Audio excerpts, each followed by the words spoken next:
I only met my grandmother once, when I was 8 years old. After that, my parents stopped talking to her and got mad at me if I asked questions about her. As I grew older, I was always curious about why they don't allow me to visit or even speak to her.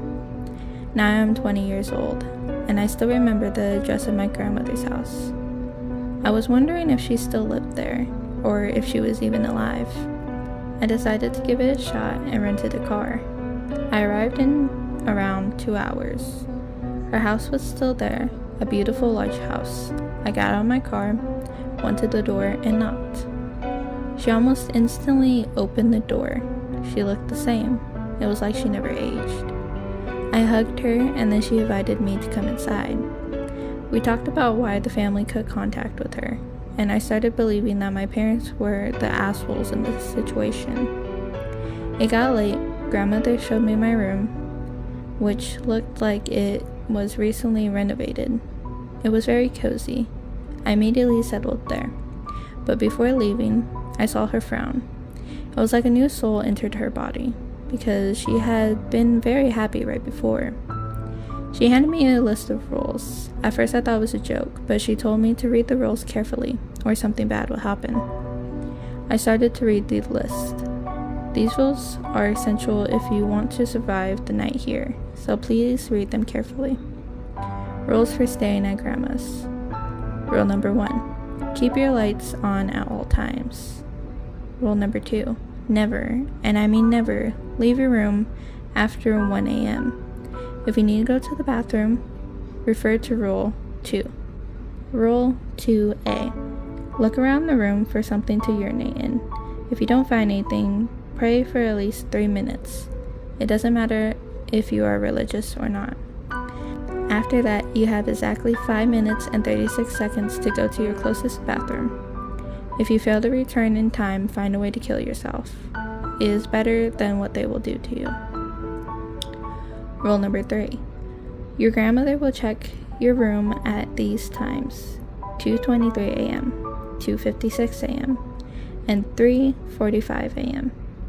You should be in bed by those times. If you are not, tell your grandmother you're sorry 5 times.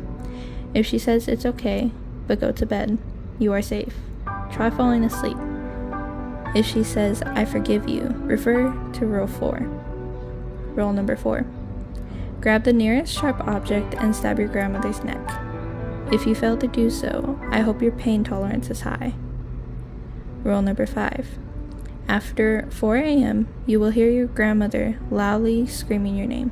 Ignore her. She is not your grandmother. Rule number 6. If you hear knocks on your door, be careful.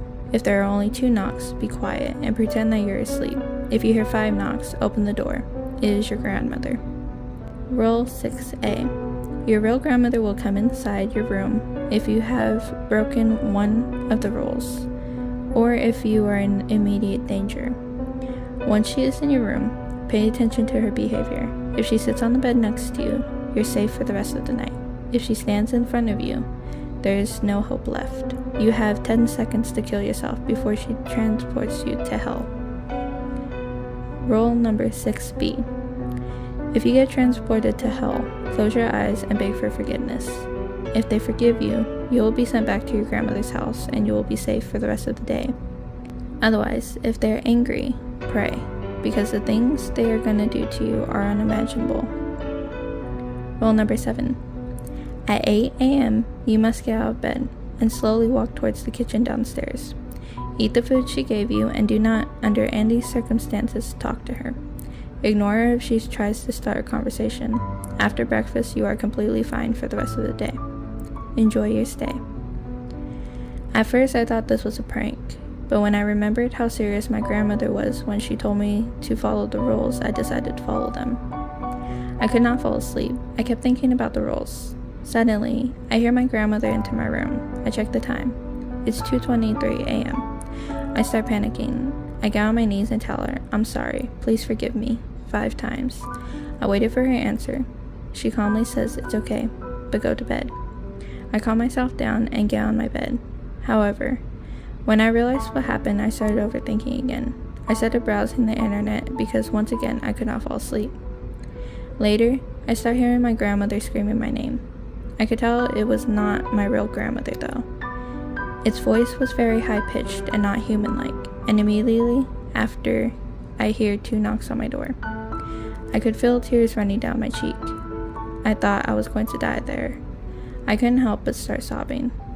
Then I realized my mistake I've done. I now hear someone knock exactly 5 times on my door. Maybe grandmother will save me now, I thought. I opened the door. Grandmother looked mad. She walked into my room and stands right in front of me. I panicked and start running. I leave my room and go downstairs. I walk into another smaller room and hide in a closet.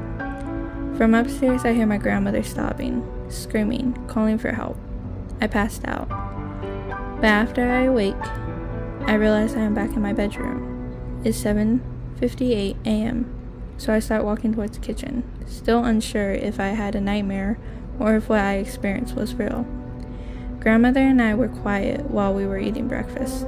But after we finish, she looks at me and happily says, "You left your room, right?"